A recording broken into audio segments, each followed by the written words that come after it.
if you have this guy and you're closing him without others or without having information, you are risking a lot because he can sound nice. Their job is to take your information, not just job but personality, is to take your information and find bad things, find the risk, find the mistake. They are analytical. That's why they don't buy.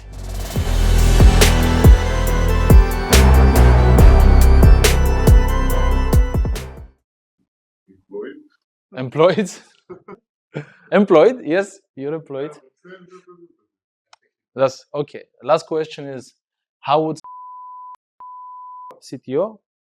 What is technical? So you know, at least you know the name of the technical, but you guys you know them. It's not just by name, it's like. But I'm giving you the actual sales terms. So the main ones that you need to know is the first one is the end user. You're an end user, end user, end user, end user. End user is you use my training directly and you're an employee. That's it. You might think that in SOAR, end users are not that important. In some cases, you might go to the site and you might meet the guy. Don't behave like you don't care about him, because you can be really good friends with and you can go and say, this guy didn't even say hi to me, or he was looking funny at he was looking at the machines or something. I don't know. So the end user, in my first company that I spoke about, me as an end user, I had more power than the manager, because basically my revenue would be about 50 to 60% of the team. I would be bringing 50 to 60%. The manager cannot say anything, and yes, he can, but the idea is you have more power sometimes. So end user, never underestimate an end user. This can be, by the way, sometimes security guards in your manufacturing facilities. You know why? They usually hire security guards. The manager would hire them because he's checking the cargo and he needs to know that this guy is loyal. So they usually like each other. He would call them and say, hey, by the way, what's going on? He's like, yeah, boss, like this. They have connection. So security guards are not secretaries. Secretaries can be bad, good, that's it. What's your name? Thank you so much for picking up. How's your day? First of all, you're getting lots of phone calls. What do you want? That's an end user. Hopefully you can connect. If you cannot, I'm gonna call some secretaries today. We'll see how many are gonna tell me to fuck off, okay? All of them. I promise it's not gonna be all of them. I promise. But the one main thing that you need to know is, for an end user, what they would care about is how much work you would put in their hands. So if you really do need anybody from their facility to do something for you, which for SOAR it's not so much, just imagine they're a convenience-seeking client, usually. End users go into convenience-seeking because you don't want too much work, you don't want to be crazy, right? So make sure you have that, and make sure you always make it small. Just this, just that. Let me just help you. That's how you. Okay. Technical buyers. You speak with them really between, right? It was between and there is a big gap in how you should talk. There's similarities and there's differences on how you should close in your communication. And you need to understand, usually a lot of people write this down for technical buyers. Please ask what information you should give them. Just technical buyers, ask what information do you want, okay? Can you make a note? Yeah. So technical buyer, I know that they are really smart or they are informed. Just make this quick. I'm giving you this. We're not going to write for everybody. I'm giving you this because this is crucial in order for you to really move the sale, because technical buyers tend to stop the sale, right? They tend to slow it down. Would you agree? So usually they slow it down when they have enough information and we were not able to connect with the economical decision maker or build enough rapport with them. So because they actually understand the topic, yeah, they get the info and they say, okay, I'll tell you when we can speak. All right, so we need to be really careful how we say, would you like to know more about this? What exactly should I explain to you? Well, tell me about that. Oh, okay, perfect. Actually, to make sure that I don't waste any of your time here, can you just tell me what you know about it? I don't know anything. Or I know this and this and that. You're totally right. Yeah, you know, and you already know his opinion. And you try to just shorten the info there. Like, please don't, like, they are nice people, but don't mistake them for your partner or like for someone that wants to buy. Like, usually they are analytical. Analytical. Does anybody know DISC? I showed it to some guys, I think. Let me just do it like this.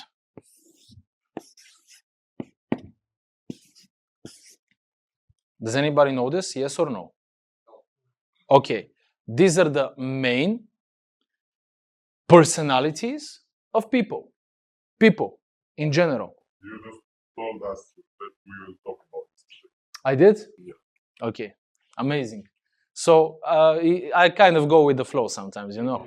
Yeah. And by the way, this kind of also shows, just so you know, like when you know the topic and you kind of know the sale and where to move, even when we are improvising, because I'm constantly improvising with you, I still get to the point where I'm going to close you on something, you know. One more. I like this coffee. This is like, you guys have really good machine. I don't know who chose it.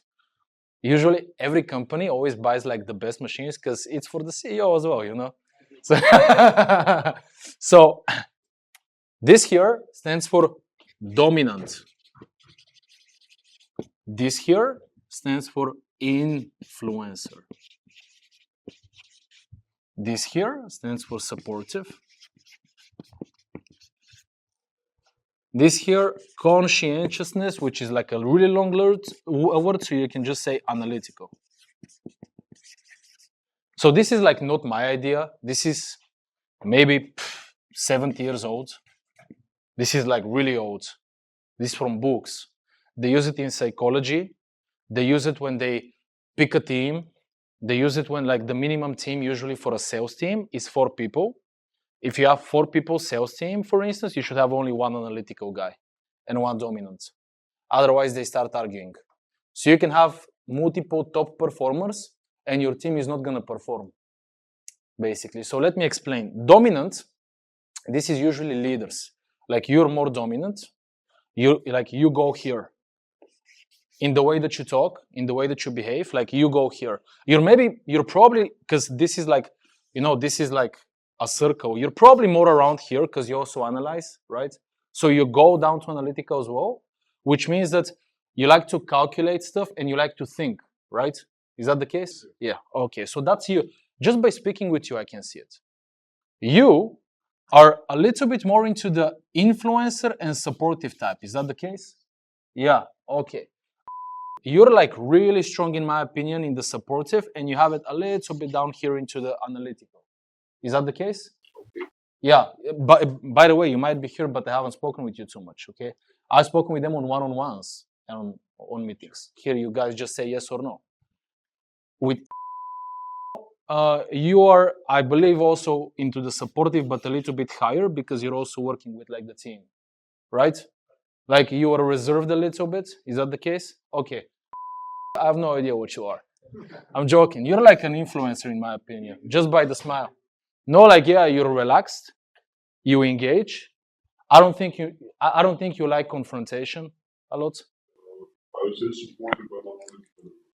Huh? Supportive and analytical. This is how you see yourself. Okay. And by the way, like when you're a manager, when you're a leader, like you need to kind of, as best as possible, like just try to do this. It's really difficult. Like sometimes you would like just release emotions or do, but you gotta kind of like, this is why it's difficult to really be a leader. But why am I saying this? These guys are usually your technical decision makers. And by the way, guys, when you know where you are, each one of these types is really good. Like there's no bad, this is the best, this is, because they have plus and minus. They have strong points, they have weak points. Me, myself, I was really here in order to not murder clients and also to be able, when I got promoted to be a manager, I moved as much as I could here. And then as years passed by, I tried to go down as much as I can here, but I'm not here, obviously. I'm mostly here, kind of, and I move really difficult, like 1 hour in the day maybe to analyze something. It's like really difficult for me. And during the day, if I'm not in a meeting, I try to just be supportive. If I'm not speaking with my reps. So this guy, technical DMs are usually analytical, even if they smile, even like majority of cases. Just remember this. These guys do not buy. Okay? Like in the majority, like if they decided, yes, you have done a lot, like you've done a lot, but it was not just their decision. It was other people's decision. Do you agree? Yeah. It was mutual. So if you have this guy and you're closing him without others or without having information, you are risking a lot because he can sound nice. Their job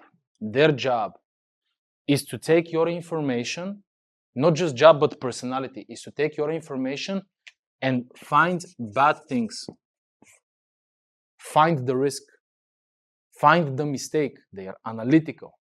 That's why they don't buy. That's why not a lot of CTOs are CEOs. Not a lot of CIOs, information officer, technology officer, get a company. They don't execute a lot. Like they don't go and pay and sign, okay? So you need to know this about this specific role because you can waste a lot of bullets and then the guy says, next week, don't call me, I'll call you. Right, okay, yeah. That's them. You cannot always escape it. Like there's guys that say, hey, you're speaking with me. You're not gonna speak with me, okay? Can you answer this and this and that or not? I've had that in a sales training, yeah, in SOAR. Like I call the guy and sometimes he just like says, hey, like like he feels what I'm doing. He says, you're speaking with me now, you're not gonna speak with me. Can you answer this and this and that or not? Yeah, of course. Look, I do apologize. If I really like stepped over a line or something, like please excuse me. Is that okay? Yes, of course. No, like really, you guys need to learn how to excuse yourself. No, like really, sorry. Okay. And then you continue. We're gonna finish up this and we're gonna take a break. Then you have what you said, it's not really negotiator, it's influencer. He's not technical officer, he's not the economical, but if he says, I don't want this training, it's not gonna happen. So he can influence the company based on his experience and position. So you might go, I gave you an example. I heard one of my reps, like the manager, some from Croatia, picked up. They are speaking. She has like a list, she has the names. I need to speak with whoever the guy is, let's say. He's not here. Oh, okay, I got you. Oh, do you have like the director? Then I see like this. No, I'm sorry, like he's not here as well. Like, what do you want me to say to them? Well, I want you to say da da da da da. And what was your name, by the way? Okay, thank you. And by the way, is there any like other maybe like partner or managing director that I can speak with? No. Later I found out like is the sales manager, right? You know how much would like to work with us? Oh, you're okay. Oh, so do you have? Right? So like these guys, by the way, sometimes this can be your best guy. If you can like maybe procurement manager, maybe like these are people where you want to bond and understand them because this guy, you have the economical, you have the CEO, you have the technical. What they do is do this. So he has all the work, usually. He has all the organization. And if you just ask, hey, what's your opinion like about the bills or about the operations or like how people are, let's say, charging or maintaining the vehicles? Like how exactly are they using the machines? How would you feel if we remove some risks from rising prices like in the past happened with some facilities? Just to make sure that you don't have any issues there. Because sometimes you gotta move people, you gotta like sell technology if this if any of this happens. Sometimes maybe you gotta go and do the documents yourself. We can do all of that in order for you guys to just feel more secure and you can focus on the other stuff that you do. You can just do stuff like this. And this guy, the only thing he has to say is, I choose this guy. He sounds good, he sounds genuine, I choose him. This one statement, your difference is, let's say 50K, 100K, can move the CEO to buy with you. It can. Like just, because a lot of guys imagine like they go into a meeting and they, like in the movies, they discuss, right? He's gonna meet him and talk, oh, that guy, like the other day he was in the office. Yeah, actually a really nice guy. You know, he was asking me, by the way, about like the guys and how we work. Like it seems he's working with other companies like us. He knew like exactly our backgrounds, you know? I'm gonna ask you something a little bit after the markets. This is for after the break. Economical decision maker, we already said. Economical decision maker. Now, these are usually the guys that you need to speak with. I would like to ask you guys, in what percentage of the deals you speak with economical decision makers? When can you get to them? The last part. The last part? Always the last part? Can you, yeah, because sometimes they don't want to. Yeah. What percentage are they missing? Let's put it like this. Mare parte în România decizia economică o ia tot CEO.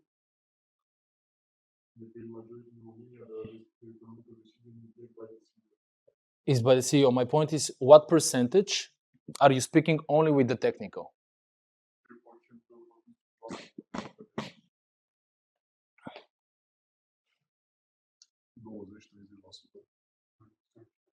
20-30. Okay, so like 20-30% you cannot get to them.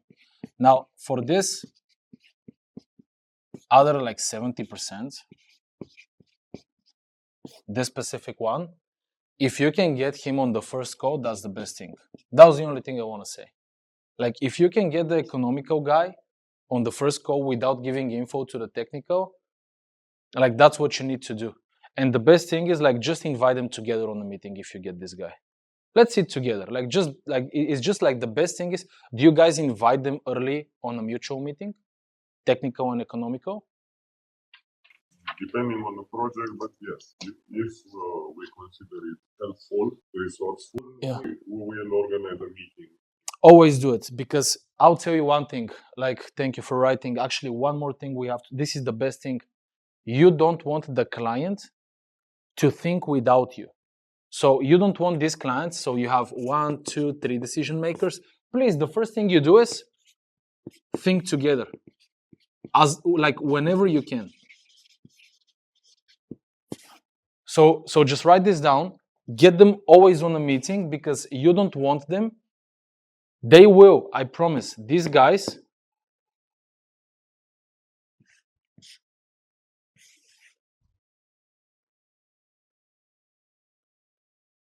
okay. These guys get on a meeting to find a problem with your proposal. They don't get on a meeting to give you money. So the best thing whenever you can is immediately. Cannot happen always. You need to be absolute warriors, absolute monsters. Who is the partner? Who you working with? Best thing is, I'm telling you right now, give me these answers. So you ask the normal technical stuff for the technical plan. I'm visiting those clients like yesterday we did. Let me just speak with you and him in order for me to give you everything, answer whatever questions you have, and you guys can then make your own decision alone. So the problem usually with sales, with B2B is they first do this and then they do a meeting with you. Like you're second. Like that's the problem. Because you never know, you just don't like solar. You don't like to give money. Like you don't believe me. I don't know. It's not about the proposal. They don't like something. It's not about the proposal. So you usually think is, I had a nice call. I have a really nice proposal, man. I'm sure they should like it. And then you hate the guy. like 3 out of 10, like he's not picking up, or he's like, yeah, we don't need it. Yeah, because like this guy hates solar, that guy got light 2 years ago when he was installing on his house. Like this happens a lot. So first thing is us, whenever we can. Because some guys would say, no. Like send me the email, we'll talk.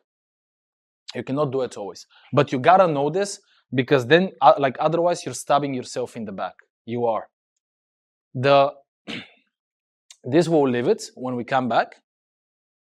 Did I kick it or did I kick something else? I don't know what happens. Whatever. But you gotta have the mentality that that's not bad if it happens, because the only thing you need to say to your client is, hey, look, by the way, in some cases, because of our name and who we are and our reputation, we just get flooded.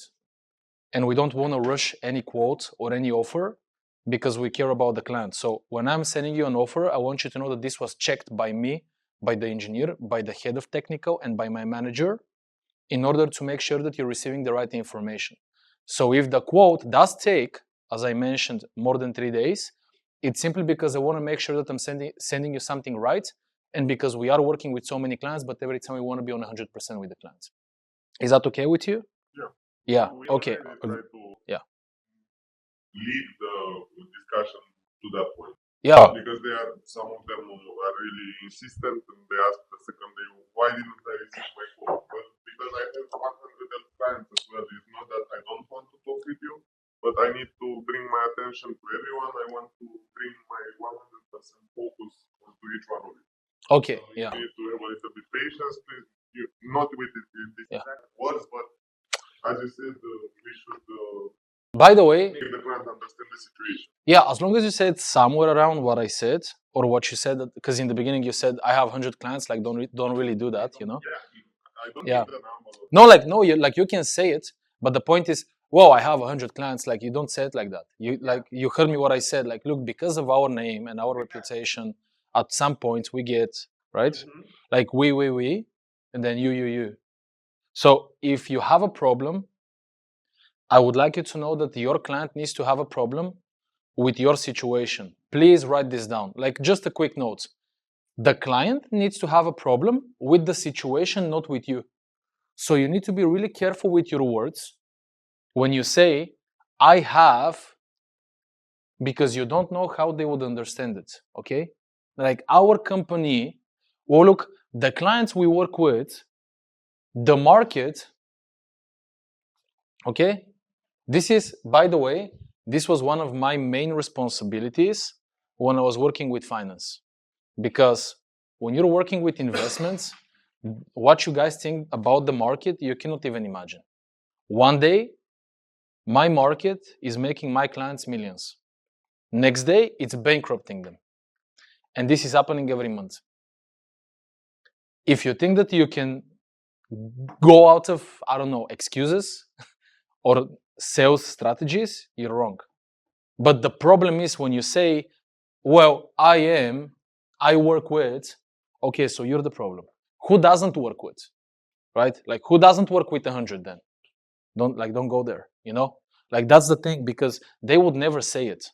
They say, okay, They would never say it. So you guys need to be careful when you have this, to put them always in a group and to make sure that you explain it from company perspective, market, like the market right now has such a huge interest because of these subsidies. Most of the clients are coming to us to request, like because of our name. So I have to make sure, like to me right now, speaking with you, you're the most important guy. But I cannot physically like rush the quote because I want to make sure that this is the right quote for you and that the information is accurate. Do you agree that you want the same? Yes. Thank you so much. I'll do my best. So one more thing I want to say. Here I say, I'll do my best to send it in the next 3 days. If I cannot, I'll even just message you and call you and I'll tell you when it's going to happen. Because when you say, please be patient, it's like saying to a woman, calm down. Okay? Like this is, no, like, yeah, this is, please don't say that. Like, please be patient. Like, you literally just made me fly off, you know? Like, don't do that. Don't do that. Now, a champion, I'm not gonna really ask you guys what this is, but we have the decision makers, end user, technical, we said the economical, we said the influencer. A champion is somebody that is selling you in the company. This happens sometimes, not always. Now, something happened with my ears, you know what I mean. But have you guys had somebody that would go out of his way to sell your idea to the CEO? You've had it. Some cases, yes. Does it work? No, what? It should work usually. Like a champion increases your win rate a lot.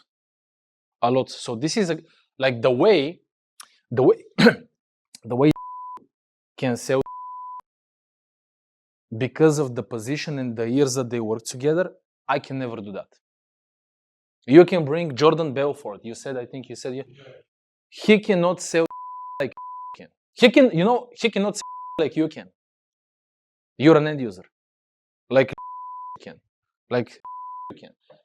We cannot sell the CEO or the owner or the big partner the way that even an end user can.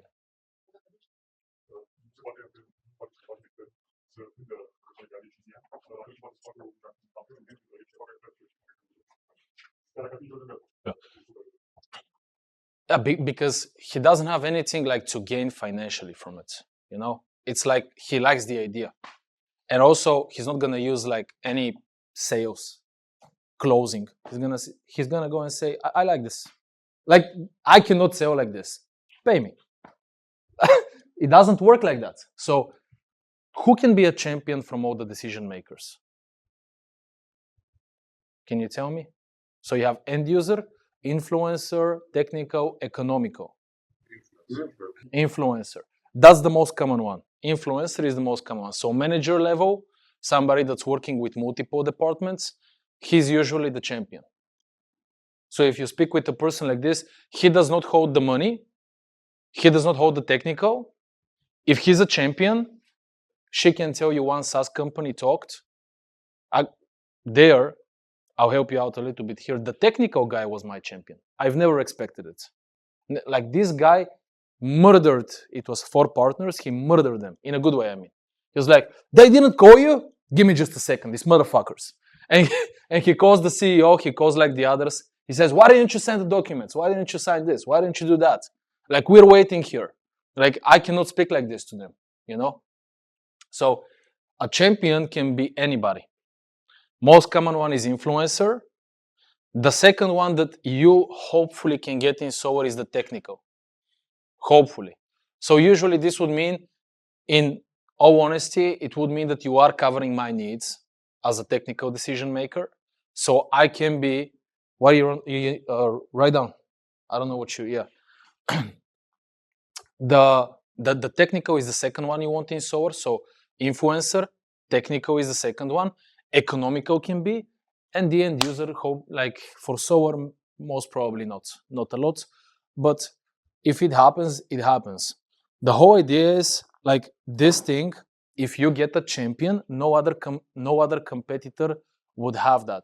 A champion is specifically to your company. He would not like 2 companies the same. If he's on the same, this is not a champion, he's just evaluating, right? So a champion is when he really chooses one company and he tries to push that through to the management. These are the most special people you can have, and these are the people where I'll give you a common mistake that happens with sales teams. When you get a champion, some people relax. Like they don't want to lose him. Have you seen that? Like, you get a champion and you're like, let's not call him too much. Let's not chase him too much. Let's not follow up too much because I'm going to irritate him and he would not be a champion anymore, right? Don't do that. Like, he likes you. He likes you. So just 1-2 calls per week. One call. Like, just try to tell him, get this, get that, the plan. Let's get the meeting with the others. Like, by the way, can you go and ask and just tell me what their opinion is? Like, that's a champion. So for instance, she would be a champion, right? Like, getting the information from others and just understanding, do you like this? Do you like that? Do you hate something? You know what I mean? Okay? So that's really important.